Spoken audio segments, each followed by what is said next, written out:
Isang mambabatas ay pinababan na itong Chinese app na sikat ngayon na TikTok. Naku.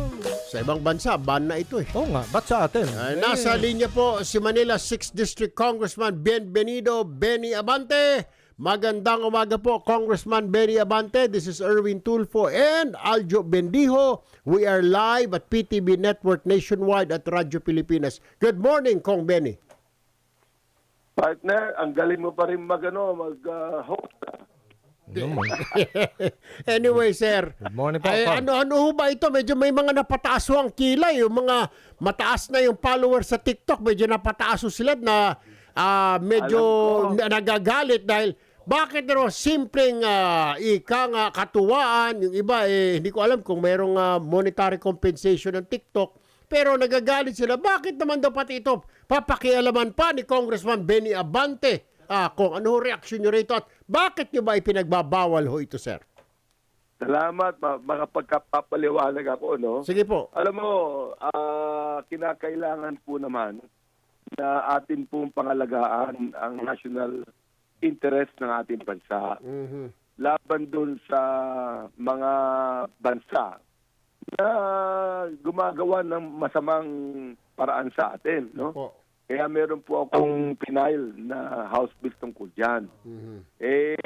Alam nyo, itong TikTok na ito, ay binaban nga po yan sa India. Nationwide man po yan. Mhm. Tayo, we have 50 million users ng TikTok. Oo. Sa India po, 1.4 billion ng tao doon. Siguro meron mga 500 million na TikTok users doon. Mhm. Pero pinagbawal po nila, binan nila talaga. Sapagkat yun ay ginagamit ng China. Mhm. Oo, upang mag-waltap sa India. Nako. O ito, tayo, sa Pilipinas, alam po natin, meron tayong problema. West Philippine Sea.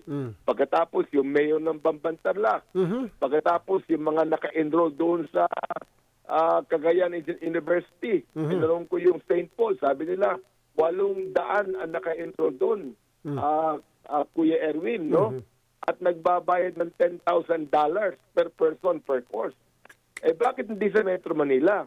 Bakit doon pa sa Cagayan? Oo. Dahil andun pa yung Edca site. Mhm. Andun pa yung Benham Rice. Mhm. 90 lang ang pumapasok. Yung iba hindi na pumapasok. Nako. Ano ginagawa nila ron? Kaya sabi ko, ginagamit ng China itong TikTok. Gusto ko malaman na kababayan natin. Merong parent company ang TikTok. Yung ByteDance, B-Y-T-E, D-A-N-C-E. Ito po ay component ng Chinese Communist Party. Nako. Ginagamit po ito Oo.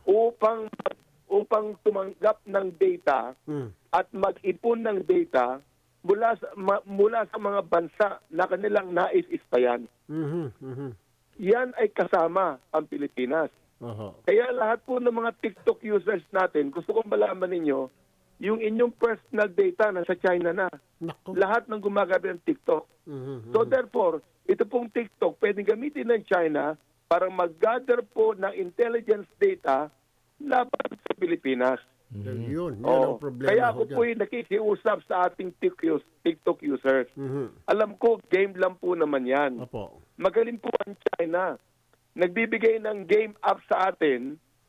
Kung tayo naman, inosente, ginagamit natin na pangkanta, ginagamit natin pampito, o pagkamasan, ginagamit ng ibang politiko para atake ng ibang politiko.